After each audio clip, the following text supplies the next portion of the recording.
सचिव महोदय की तरफ से आ जाता है, बहुत जल्दी आ जाता है, टाइम नहीं लगाते वो। तो हम उनसे कई प्रश्न पिछली प्रेस कॉन्फ्रेंस में और पिछली उनके साथ जो हमारी मीटिंग थी, आप सब लोग उपस्थित थे, हमने उनसे प्रश्न पूछे थे।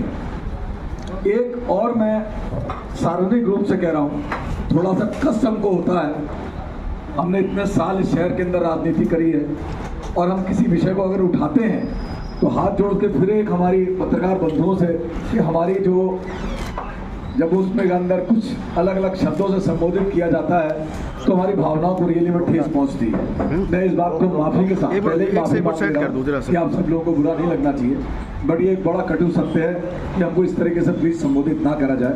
हम इस समाज के जागरूक लोग हैं, अगर हम ही प्रश्न नहीं उठाएंगे, उठाना बंद कर देंगे। एक बात बहुत दिनों से काउंटर करने के लिए प्राधिकरण की तरफ से आती है, वो बार डीलर शब्द और इन शब्द का प्रयोग कर करके श्रम का मजाक बना रहे हैं। श्रम का, ये श्रम का मजाक है। वो लोग जो अपने परिवार पालते हैं, इस चीज से श्रम का मजाक है। दूसरी बात, हमारे सही तरह से जवाब न दे पाने वाले श्रीमान हमारे जो हमारे अधिकारीगण हैं, उनके सामने हम 2-3 प्रश्न रखना चाहते हैं। एक बहुत बड़ी बात मैं आज बोल रहा हूं, मुझे नहीं लगता, मुझे नहीं समझ में आएगा अगर आप लोग उस बात का खुद ही मेरे से प्रश्न नहीं पूछेंगे, तो मेरे ख्याल से बात आपको समझ में कम आएगी। एक समाचार पत्र में 7 जून का है ना मामला, 7 जून का, 7 जून को एक समाचार पत्र में, नाम डिस्क्लोज नहीं कर रहा हूं, मैंने आपको कॉपी दूंगा, उसमें एक न्यूज छपती है। ये न्यूज छपती है जिसमें लिखा हुआ है, आप लोग अपने सवाल भी कर सकते हैं। ये देखिएगा, ये बड़ा प्रतिष्ठित समाचार पत्र है जिसमें लिखेगा निजी निवेशकों को आमंत्रित किया जाएगा। ये लिखा है, देख लीजिए, इसकी प्रतियां आपको दूंगा मैं। और पहले नंबर पे, मुझे माफ करना, आपको व्यक्तिगत रूप से हमारा एक बंदा व्यक्तिगत रूप से आपको ये सही नहीं आया, ब्लर आया है, आपको व्हाट्सएप में सब भेज देगा। इस व्हाट्सएप में कॉलम नंबर 5 या 6 पे ऐसे सेटिंग ये स्पष्ट लिखा हुआ है कि नए शहरों को हरी झंडी दी जाएगी। कितना बढ़िया लगता सुनने में, नए शहरों को हरी झंडी दी जाएगी। वो ऐसे ही सुंदर लगता है जब हल्द्वानी में हजारों घोषणाएं, जो शहर हल्द्वानी बसा हुआ है उसको, तो आइए जीवन कार्की जी हमारे व्यापार मंडल के, हमारे फल आरती एसोसिएशन के, आप मेरे बगल में आइएगा प्लीज। आइए, मेरे बगल में आ जाएगा प्लीज, यहाँ से उधर को जाओ, इसके लिए जगह बना दो हमारे यार। अब प्लीज यार शांत यार। हेलो हर्ष भाई, एक मिनट, मैं बड़ा महत्वपूर्ण बात बोल रहा हूँ। 2 चीज लिखी है। पहले मैं लिखा निजी निवेशकों के दरवाजे खोलेगी सरकार, और उसमें लिखा, और उससे पहले लिखा गया है कि डोईवाला हल्द्वानी में गोलापार, रामनगर में कोई एक जगह है, तो लिखा हुआ मैं आपको भेज दूंगा। इन सब जगह पे निजी निवेशकों को आमंत्रित किया जाएगा। कितना अच्छा लगता सुनने में कि निजी निवेशकों को आमंत्रित किया। नए शहर, जो शहर हल्द्वानी बसा है उसकी क्या हालत है आप देख रहे हो। जाम से शहर मर गया, 20 साल हो गए, कोई परियोजना इनके पास नहीं। आरोप है या तो ये 24 घंटे के अंदर, फिर आइए 24 घंटे के अंदर ये निजी निवेशकों वाला जो है, जो खुद बोला है, आनंद वर्धन जी का है ये कुछ स्टेटमेंट, उनने साफ बोला है निजी निवेशकों को आमंत्रित किया जाएगा। 7 अब मैं कहता हूं वो किसान जो लोग, जिन लोगों को आज आप रोक रहे हो कि 5300 से ज्यादा रजिस्ट्री नहीं कर सकता, उनकी जमीन आप निजी निवेशकों को कैसे दोगे? क्यों?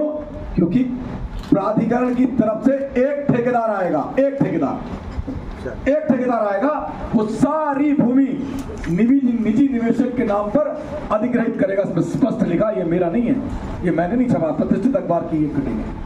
ये निजी निवेशक को आमंत्रित कर करके सारे किसान की जमीन को अधिग्रहित करने का बहुत बड़ा षड्यंत्र है। बहुत बड़ा षड्यंत्र है कि आप हमारे किसानों को तो मना कर दोगे कि आप जमीन नहीं बेचोगे, कभी ये करा करके कभी वो करा करके बदनाम कर दोगे। शहर का हल्द्वानी का तो तुम भला कर नहीं पाए, तुम क्या बनाओगे निजी क्या नाम कहते हैं टाउनशिप। तो हमारा आरोप है और पढ़ लीजिएगा, हेक्टेयर तक दिया गया है। रामनगर में 5365.493 हेक्टेयर, फिर उसके बाद कहीं एक और जगह है वहां पर 3872 हेक्टेयर ढाई वाला। उसके बाद हरिद्वार है, उसके बाद मैं गौलापार पे आता हूँ 2840.16 हेक्टेयर और 2662 हेक्टेयर ये चयनित करी गई है, चयनित। रामनगर और रेरा में हम लोग नहीं आते हैं, हमें ये पता ही नहीं था। जब पता नहीं था तो क्या होगा, तो हम एफिडेविट देते चले गए। लोगों ने कई रस्सियां करी, उस रस्सियों में धंसते चले गए, फंसते चले गए और व्यवस्था बिगड़ती चली गई। और आज की स्थिति ऐसी है, कई किसान जो हमसे कह रहे हैं हम जहर खाने के लिए मजबूर है, हम क्या करें, हम जेल जाएंगे। अब हीरे के होटे बन गए, होटे के छोटी छोटी पट्टियां बन गई। 30 फुट चौड़ाई की हमारी जमीन है और जमीन की वास्तविक भौगोलिक स्थिति जो है वो बड़ी नाजुक है।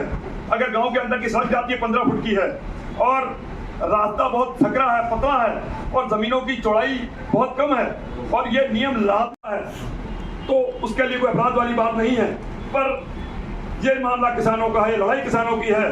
कहीं पे किसानों को गुमराह करने की, दर्द पहुंचाने की, कितने लोग जेल भेजोगे, हम लोग भी जेल जाने की तैयारी कर चुके हैं, कोई दिक्कत नहीं है। हम कोई सरकार के खिलाफ नहीं जाना चाहते, सिस्टम के खिलाफ नहीं जाना चाहते।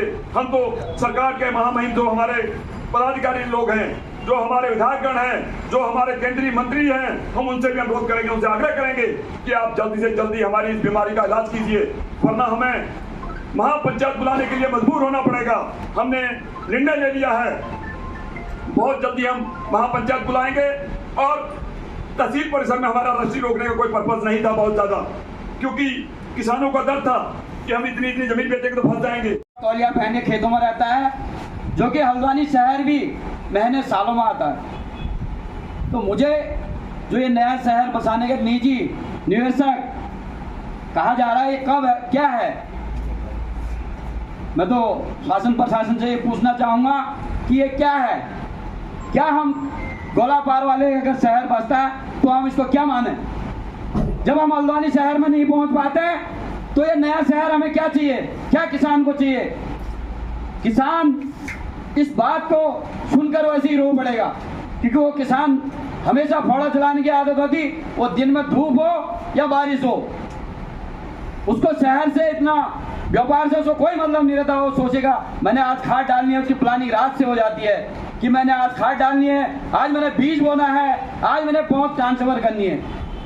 तो ये नया शहर उस काश्तकार को क्या चाहिए?